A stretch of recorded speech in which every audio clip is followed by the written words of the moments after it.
Hello, hi everyone. So today continue the arithmetic progressions. So last class, so using SN formula and then difference between SN and AN ಹೇಳಿದ್ದೆ ನಾನು last class. ಓಕೆನಾ? ಈಗ ನಾವು SN ಫಾರ್ಮುಲಾದಲ್ಲೇ continue ಮಾಡ್ತಾ ಇದ್ದೀನಿ. ಇದು ಎರಡನೇ ಪ್ರಾಬ್ಲಮ್ಮು. ಸೊ ಗಮನ ಕೊಡಿ.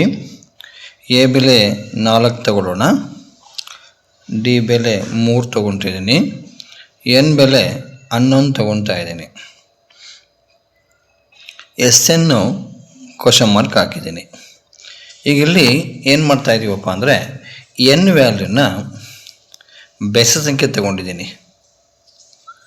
ಆಡ್ ನಂಬರ್ಸ್ ತಗೊಂಡಿದ್ದೀನಿ. ಓಕೆನಾ? ಓಕೆ, ಅರ್ಥ ಆಗ್ತಿದೆಯಾ? ಸೊ ಯೂಸಿಂಗ್ SN ಫಾರ್ಮುಲಾ ಬಳಕೆ ಮಾಡಿ. SN is equal to n/2 into 2a plus n-1 into D ಫಾರ್ಮುಲಾನ ಬಳಕೆ ಮಾಡ್ತಿದ್ದೀನಿ. ಸರಿನಾ? ಈಗ ನಾವು n ಜಾಗದಾಗೆ 11/2, 2 ಇಂಟು ಎ ಜಾಗದಾಗೆ 4 ಪ್ಲಸ್ ಎನ್ ಜಾಗದಾಗೆ 11 - 1 ಡಿ ವ್ಯಾಲ್ಯೂ 3 ಬರ್ಕೊಂಡಿದ್ದೀನಿ. ಅರ್ಥ ಆಯ್ತಾ? ಈಗ ನೋಡಿ, ಗಮನಿಸಿ, ಈ ಕಡೆ ನೋಡ್ಕೊಳಪ್ಪ. ಈ ಕಡೆ 2ರಿಂದ 11 ಹೋಗಲ್ಲ, ಹೋಗುತ್ತಾ? ಹೋಗಲ್ಲ. ಈಗ 2ರಿಂದ 11 ಹೋಗಲ್ಲಲ್ಲ, ಹಾಗೆ ಬರ್ಕೊಡಿ, ಕಂಟಿನ್ಯೂ ಮಾಡಿ. ಹಾಗೇನೆ 11/2ನ ಈಗ ಇಲ್ಲೇ ನೋಡಿ ಮಲ್ಟಿಪಲ್ ಇದೆ. ಈಗ 2 4 8 ಬರ್ಕೊಡಿ. ಪ್ಲಸ್ ಬ್ರಾಕೆಟ್ನ ಒಳಭಾಗದಲ್ಲಿ ನೋಡಿ 11 - 1 ಇದೆ. ಇದನ್ನು 11 - 1 ಕಳೀರಿ, 10 ಆಯಿತು. 11ಅಲ್ಲಿ 1 ಕಳೀರಿ, 3 ಹಾಗೆ ಕ್ಯಾರಿ ಮಾಡಿ. 10 3s 30 ಆಯಿತು, ಪ್ಲಸ್ಸು 8 ಆಯಿತು. 11/2 ಕ್ಯಾರಿ ಮಾಡಿದೆ. ಬರ್ದಿದ್ದು ಗೊತ್ತಾಯ್ತಾ? ನಾನು 8 10 30 ಆ್ಯಡ್ ಮಾಡಿ 38 ಆಯಿತು. ಕ್ಲಿಯರಾ? 11/2ನ ಕ್ಯಾರಿ ಮಾಡ್ಕೊಳ್ಳಿ. ಈಗ ಮುಂದಕ್ಕೆ ಎರಡನ್ನು ಮಲ್ಟಿಪಲ್ ಮಾಡಬೇಕು. ಅದಕ್ಕಿಂತ ಮುಂಚೆ ಡಿವೈಡ್ ಮಾಡ್ಕೊಂಬಿಡಿ. ನೋಡಿ, 11 ಡಿವೈಡ್ ಆಗಲಿಲ್ಲ, ಈಗ 38 ಡಿವೈಡ್ ಆಗುತ್ತೆ. ಇದು ಈವನ್ ನಂಬರ್ ನೋಡಿ, ಸರಿ ಸಂಖ್ಯೆ. ಈಗ ಸರಿ ಸಂಖ್ಯೆ ಇರೋದ್ರಿಂದ 2ರಿಂದ ಅಂದರೆ 2ಇಂದ 38 ಡಿವೈಡ್ ಆಗುತ್ತೆ. ಹೊಡೀರಿ, ಇದು 2 1s ಹೊಡೆದೆ. ಸರಿನಾ? ಇನ್ನು 1 ಉಳ್ಕೊಂತ ನೋಡಿ, 18 ಆಗುತ್ತೆ. 2 9s 18. ಹೋಗ 19 38. ಓಕೆನಾ? 38 ಬಂತು. ಓಕೆನಾ? ಹೌದಾ? ಈಗ 11 ಇಂಟು 19 ಮಾಡ್ಕೊಳ್ಳಿ. ಈಗ 11 ಇಂಟು 19 ಮಾಡ್ಕೊಂಡಾಗ ಇಂಟು ಬರ್ಕೊಂಡಿದ್ದೀನಿ ನಾನಲ್ಲಿ. ಮಲ್ಟಿಪಲ್ ಮಾಡಿ ಇದನ್ನು. ಹೌದಾ? ನಮಗಿದು ಮಲ್ಟಿಪಲ್ ಮಾಡಿದರೆ ಏನು ಬರುತ್ತೆ? 209 ಬರುತ್ತೆ. ಅದನ್ನು ಪಕ್ಕದಲ್ಲಿ ಬರೋದು ತೋರಿಸ್ತೀನಿ, ನೋಡ್ಕೊಳ್ಳಿ. 11 into 19. So 9 1s 9 1s 1 1s 1 1s. ಓಕೆನಾ? 9 9 + 1 10 ಕ್ಯಾರಿ 1 2. ನೋಡಿ, 209 ಬಂತು. ಇದು SN ಫಾರ್ಮುಲಾನ ಬಳಕೆ ಮಾಡ್ಕೊಳ್ಳಿ. ನಾನು ಬರೆದಿದ್ದು ಎಲ್ಲರಿಗೂ ಅರ್ಥ ಆಗಿದೆ ಅಂತ ಅಂದ್ಕೋತೀನಿ. ಯಾರಿಗೆ ಗೊತ್ತಾಗ್ತಿಲ್ಲ ಮತ್ತೊಮ್ಮೆ ರಿಪೀಟ್ ಮಾಡಿಕೊಂಡು ವಿಡಿಯೋನ ವಾಚ್ ಮಾಡಿ, ಅರ್ಥ ಮಾಡಿಕೊಂಡು ಪ್ರಾಕ್ಟೀಸ್ ಮಾಡಿಕೊಡಿ. 10th-ಗೆ 2 ಮಾರ್ಕ್ಸಿಗೆ, ಕೆಲವು ಟೈಮ್ 3 ಮಾರ್ಕ್ಸಿಗೆ ಕ್ವಶನ್ಸ್ ಇರುತ್ತೆ. ಇಲ್ಲಿ ಕ್ವಶನಲ್ಲಿ ಡಿಫ್ರೆಂಟ್ ಮಾಡಿರ್ತಾನೆ. A4 D3 ಇದನ್ನು ಸ್ಟೇಟ್ಮೆಂಟ್ ರೂಪದಲ್ಲಿ ಕೊಡ್ತಾನೆ.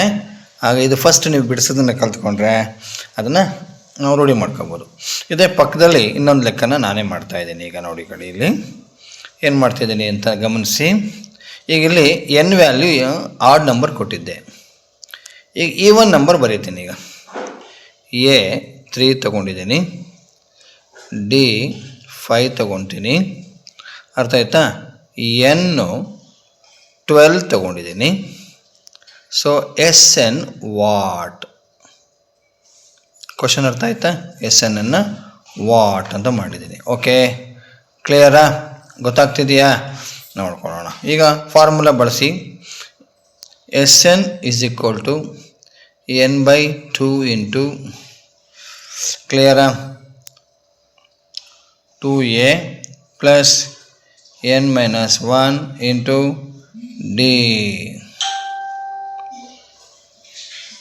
Sn ಹಾಗೆ ಬರೀರಿ. n ನೋಡಿ ಎಷ್ಟಿದೆ? 12 by 2. 2 into a 3 ಮಾಡ್ಕೊಳ್ಳಿ ಪ್ಲಸ್ n ಅಂದರೆ 12 ಮೈನಸ್ 1. ಡಿ ನೋಡಿ ಎಷ್ಟಿದೆ? 5 ಇದೆ. ಈಗ ಇಲ್ಲಿ ಗಮನಿಸೋಣ, 2 ಇಂದ 6 ಡಿವೈಡ್ ಆಗ್ತಾ ಇದೆ. ಹೌದಾ? ಆಗಿದೆ ತಾನೆ? ಮಾಡಿಬೋದಾ? 2 1s 2 6 ಈಗ Sn ಹಾಗೆ ಕಂಟಿನ್ಯೂ ಮಾಡಿ 6 ಬರೀರಿ. ಕ್ಲಿಯರ್ ಆಯಿತಾ? ನೆಕ್ಸ್ಟ್ ಮತ್ತೆ ಇಲ್ಲಿ 2 ಇಂದ 3 ಮಲ್ಟಿಪಲ್ ಮಾಡಿ 6 ಪ್ಲಸ್ 12 ಮೈನಸ್ 1 ಮಾಡಿ 11. ಸೊ ಈ ಕಡೆ 5 ಬರ್ಕೊಳ್ಳಿ, ಕ್ಲೋಸ್ ದ ಬ್ರಾಕೆಟ್. ಅರ್ಥ ಆಯ್ತಾ? ಈಗ Sn ಹಾಗೆ ಕಂಟಿನ್ಯೂ ಮಾಡಿ 6 ಮತ್ತು 6 ಪ್ಲಸ್ 11 5 ಮಲ್ಟಿಪಲ್ ಮಾಡ್ಕೊಳ್ಳಿ 55. ಕ್ಲಿಯರಾ? 55ಕ್ಕೆ 6 ಕೊಡಿ 61 ಆಯಿತು. 6 ಬರ್ಕೊಳ್ಳಿ, Sn ಆಗಿ ಕಂಟಿನ್ಯೂ ಮಾಡಿ. ಕ್ಲಿಯರ್ ಆಯಿತಾ? 6 1 6 6 36 ನೋಡಿ. 6 1 6 6 6 36. ಅರ್ಥ ಆಗಲಿಲ್ವಾ? ಸೊ 6 1 6 6 36. ಕ್ಲಿಯರಾ? ಇದು ನೋಡಿ Sn ಬಂತು. ಈಗ ನಾವು ಮಾಡಿರೋದು ಏನು ಅಂತ, ಇಲ್ಲಿ ಆಡ್ ನಂಬರ್ ತೊಗೊಂಡಿದ್ವಿ, ಎನ್ನನ್ನು ಡಿವೈಡ್ ಮಾಡಲಿಲ್ಲ. ಇಲ್ಲಿ ಈವನ್ ನಂಬರ್ ತೊಗೊಂಡ್ವಿ, ಎನ್ ಇಲ್ಲಿ 2 ಇಂದ ಡಿವೈಡ್ ಆಯಿತು. ಡಿವೈಡ್ ಆದಾಗ ಈ ಥರ ನಮಗೆ ಸ್ಟೆಪ್ಸ್ಗಳು ಅಂದರೆ ಈ ರೀತಿ ಸಿಗುತ್ತೆ, ಇಲ್ಲಿ ಈ ರೀತಿ ಸಿಗುತ್ತೆ. ಸೊ ಸುಮಾರು ವಿದ್ಯಾರ್ಥಿಗಳು ಕನ್ಫ್ಯೂಷನ್ ಮಾಡ್ಕೊತಾರೆ, ಹೌದಲ್ಲ? ಹಾಗಾಗಿ ನಾನು ಇದನ್ನು ಎರಡೂ ಪ್ರಾಬ್ಲಮ್ಗಳನ್ನು ಒಂದೇ ಕಡೆ ಬರೆದು ನಿಮಗೆ ಅದರ ಬಿಡಿಸುವ ಕ್ರಮನ ನಿಮಗೆ ಹೇಳ್ತಾ ಇದ್ದೀನಿ. ಓಕೆನಾ? ಅರ್ಥ ಆಯ್ತಾ? ಓಕೆ, ಅರ್ಥ ಮಾಡ್ಕೊಳ್ಳಿ. ಗೊತ್ತಾಗಿಲ್ಲ ಅಂದರೆ ಕೇಳಿ, ಹೌದಾ? ವಿಚಾರ ಮಾಡಿಕೊಂಡು ಪ್ರಾಕ್ಟೀಸ್ ಮಾಡ್ಕೊಳ್ಳಿ. ಗಣಿತನ ತುಂಬ ಸುಲಭ ಮಾಡ್ಕೊಳ್ಳಿ, ಸರಿನಾ? ಈಸಿ ಇರುತ್ತೆ, ನೀವು ಸ್ವಲ್ಪ ಪ್ರಯತ್ನನ ಮಾಡಬೇಕು. ಓಕೆ, ಇನ್ನೊಂದು ಪ್ರಾಬ್ಲಮ್ ತೋರಿಸ್ತೀನಿ. ಈಗ ಎ ವ್ಯಾಲ್ಯೂ 5 ತೊಗೊಂಡಿದ್ದೀನಿ, D value 2, N value 8. So Sn value question mark. So ಬೇಗ ಬಿಡಿಸ್ತೀನಿ ನೋಡಿ. Sn is equal to n by 2 into 2a plus n minus 1 into d. ಕ್ಲಿಯರಾ? ನಾನು ಇಲ್ಲಿ ಈವನ್ ನಂಬರ್ ತಗೊಂಡಿದ್ದೀನಿ ಮತ್ತೆ, ಹೌದಾ? ಈಗ ನೆಕ್ಸ್ಟ್ ನೋಡಿ, Sn ಹಾಗೆ ಬರ್ಕೊಳ್ಳಿ. n ಬೆಲೆ 8 by 2. ಓಕೆನಾ? 2 ಇಂಟು 5 2 5 10 ಪ್ಲಸ್ n ಎಷ್ಟಿದೆ? 8 ಮೈನಸ್ 1. ಡಿ ಎಷ್ಟಿದೆ? 2. 2 1 2 4 4 ಹಾಗೆ ಬರ್ಕೊಳ್ರಿ. 2 5 10 ಪ್ಲಸ್ 8 1 ಕಳೀರಿ 7 ಮತ್ತು 2 ಬರ್ಕೊಳ್ಳಿ. 7 2 ಎಷ್ಟಾಯಿತು? 14 ಆಯಿತು ಪ್ಲಸ್ 10. ಅರ್ಥ ಆಯ್ತಾ? ಗೊತ್ತಾಗ್ತೈತಾ? ನೋಡಿ, 7 2 14 ಆಯಿತು, 10 ಆಯಿತು. ಇವೆರಡನ್ನು ಕೂಡಬೇಕೀಗ. ಮತ್ತೆ ಬ್ರಾಕೆಟ್ ಹಾಗೆ ಕಂಟಿನ್ಯೂ ಮಾಡ್ಕೊಳ್ಳಿ. 4 ಇದೆ, Sn ಹಾಗೆ ಕಂಟಿನ್ಯೂ ಮಾಡ್ಕೊಳ್ಳಿ. Sn ಹಾಗೆ ಕಂಟಿನ್ಯೂ ಮಾಡ್ಕೊಳ್ಳಿ. ಕ್ಲಿಯರಾ? ಗೊತ್ತಾಗ್ತಿದೆಯಾ? ಓಕೆನಾ? 10 ಪ್ಲಸ್ 14 ಕೂಡಿ 24 ಆಯಿತು. ಕ್ಲಿಯರಾ? 4 ಆಯಿತು.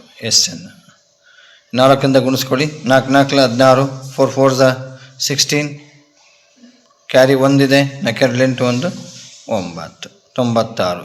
Sn ಎಷ್ಟು ಬಂತು ನೋಡಿ? 96 ಬಂತು. ಓಕೆನಾ? ಸೊ ಈ ಪ್ರಾಬ್ಲಮ್ಸ್ಗಳು ICSE ಸಿಲೆಬಸ್ಸಲ್ಲೂ ಇದೆ ಮತ್ತು ಸ್ಟೇಟ್ ಸಿಲೆಬಸ್ನಲ್ಲೂ ಕೂಡ ಇದೆ. ಸೊ ಈ ಪ್ರಾಬ್ಲಮ್ನ ಕರೆಕ್ಟಾಗಿ ಅರ್ಥ ಮಾಡಿಕೊಂಡು ಪ್ರಾಕ್ಟೀಸ್ ಮಾಡ್ಕೊಳ್ಳಿ. ರಿಲೇಟೆಡ್ ಪ್ರಾಬ್ಲಮ್ಸ್, ರೀಡರ್ ಪ್ರಾಬ್ಲಮ್ಗೆ ನೀವು ಇದನ್ನು ನೋಡಿಕೊಂಡು ಅಭ್ಯಾಸ ಮಾಡಿ ಆ ಪ್ರಾಬ್ಲಮ್ನ ಪ್ರಯತ್ನ ಮಾಡಿ. ನಿಮಗೆ ರೀಡರ್ ಪ್ರಾಬ್ಲಮನ್ನು ನೀವೇ ಮಾಡೋ ಒಂಥರ ಒಂದು ಫೀಲ್ ಆಗುತ್ತೆ. ಆ ಫೀಲ್ನ ನೀವು ಎಂಜಾಯ್ ಮಾಡ್ಬೋದು. ಓಕೆನಾ? Thank you.